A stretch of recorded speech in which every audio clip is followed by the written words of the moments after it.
नमस्कार। कक्षा पंचमी, विषय पर्यावरण, पाठ 3, कुछ खास हैं हम। भाग प्रथम। हमारा आज का प्रकरण है ब्रेल लिपि। बच्चों, आप खेल खेलते हो? इस चित्र में देखो, ये बच्चे खेल खेल रहे हैं। इसमें एक भैया है जिसकी आंखों पर पट्टी बंधी है।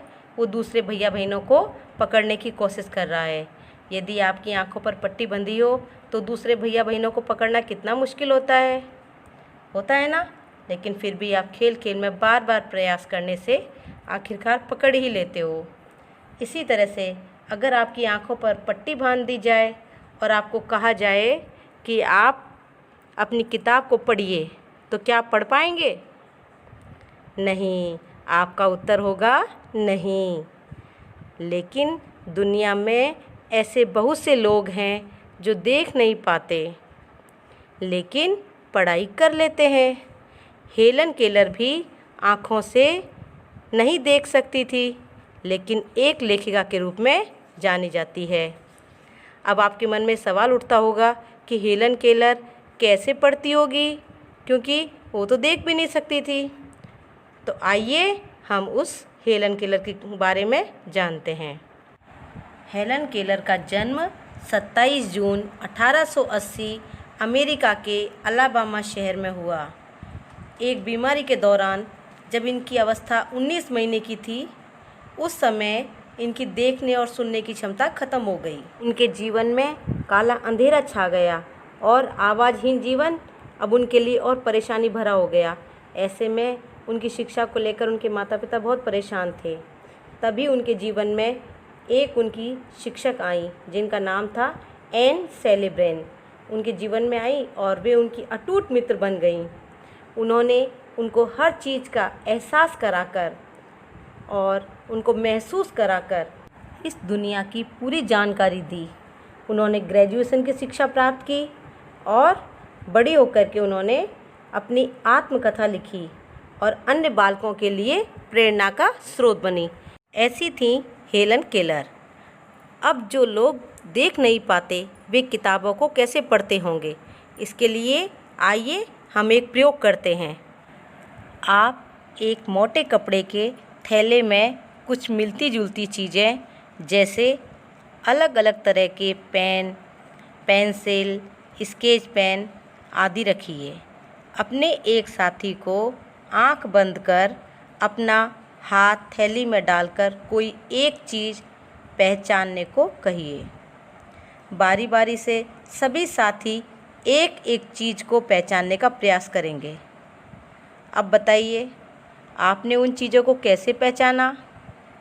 आपने उन चीज़ों को छूकर पहचाना होगा।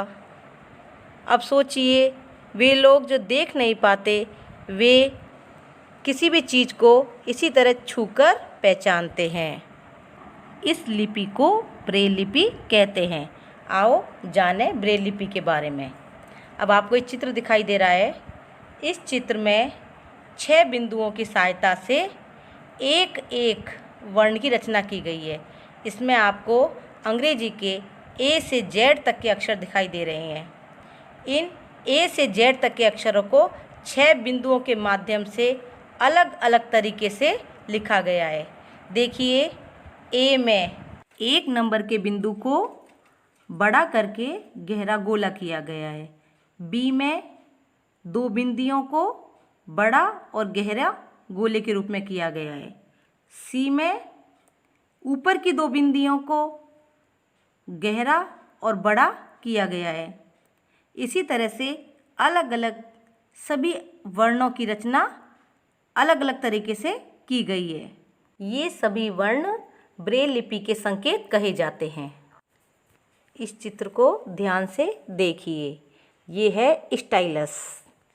यह एक विशेष प्रकार की नुकीली कलम होती है, इसे स्टाइलस कहते हैं और यह ब्रेल लिपि में लिखने के काम आती है।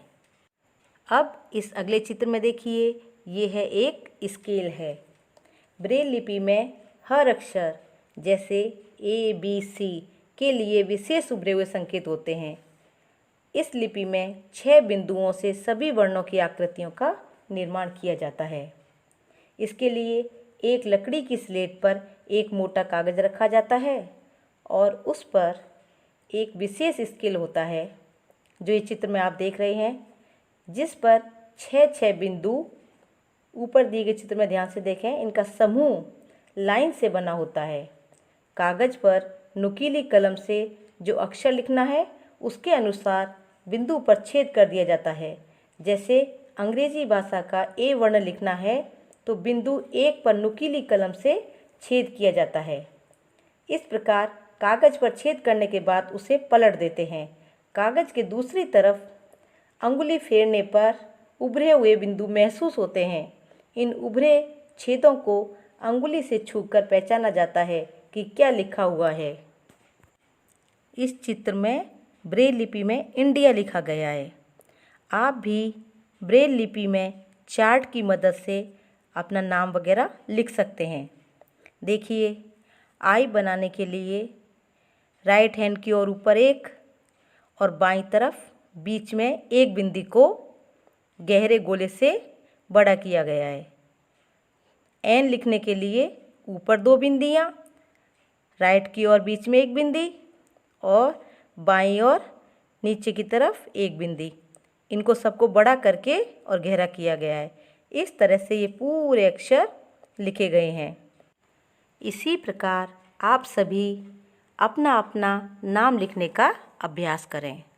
अब मैं आपसे कुछ प्रश्न पूछूंगी, आप एक एक करके उनका जवाब देंगे। प्रश्न 1, हेलन केलर कौन थी? हेलन केलर एक लेखिका थी जो आँखों से नहीं देख सकती थी। हेलन केलर कौन थी? हेलन केलर एक लेखिका थी जो आँखों से नहीं देख सकती थी। प्रश्न 2, आपने कपड़े के मोटे थैले में रखी कुछ मिलती जुलती चीज़ों को कैसे पहचाना? हमने थैले में पड़ी उन चीज़ों को हाथ से छूकर पहचाना। आपने कपड़े के मोटे थैले में रखी कुछ मिलती जुलती चीज़ों को कैसे पहचाना? हमने उन थैले में पड़ी उन चीज़ों को हाथ से छूकर पहचाना। प्रश्न 3, ब्रेल लिपि में लिखने में काम आने वाली नुकीली कलम को क्या कहते हैं? स्टाइलस। ब्रेल लिपि में लिखने में काम आने वाली नुकीली कलम को क्या कहते हैं? स्टाइलस। प्रश्न 4, ब्रेल लिपि में कितने बिंदुओं से वर्णों की आकृतियों का निर्माण किया जाता है? 6 बिंदुओं से। ब्रेल लिपि में कितने बिंदुओं से वर्णों की आकृतियों का निर्माण किया जाता है? 6 बिंदुओं से।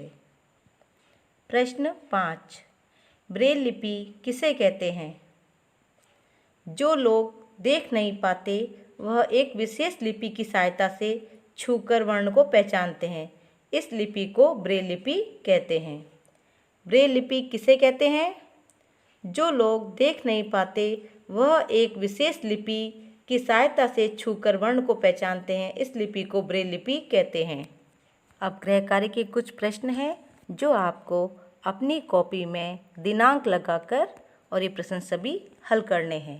प्रश्न 1, आपके साथी जो देख नहीं पाते वे चीज़ों को कैसे पहचानते हैं? प्रश्न 2, स्टाइलस किसे कहते हैं? प्रश्न 3, एक ऐसी लेखिका का नाम बताइए जो आँखों से नहीं देख सकती थीं। प्रश्न 4, ब्रेल लिपि में कैसे लिखा जाता है समझाइए। इसमें आपको इसका पूरा वर्णन करना है ब्रेल लिपि का कि इसमें कैसे लिखा जाता है। प्रश्न 5, नीचे ब्रेल लिपि में इंडिया लिखा गया है। आप भी ब्रेल लिपि चार्ट की मदद से अपना नाम ब्रेल लिपि में लिखिए। तो आपको मैंने समझाया था पाठ के दौरान, इस चार्ट में इंडिया शब्द लिखा हुआ है। इसी की तरह से आपको अपना नाम लिखना है और प्रत्येक अपने नाम का जो वर्ण है वो आप ब्रेल लिपि में जो चार्ट दिया गया उसकी सहायता से देख सकते हैं। धन्यवाद। जय हिंद, जय भारत।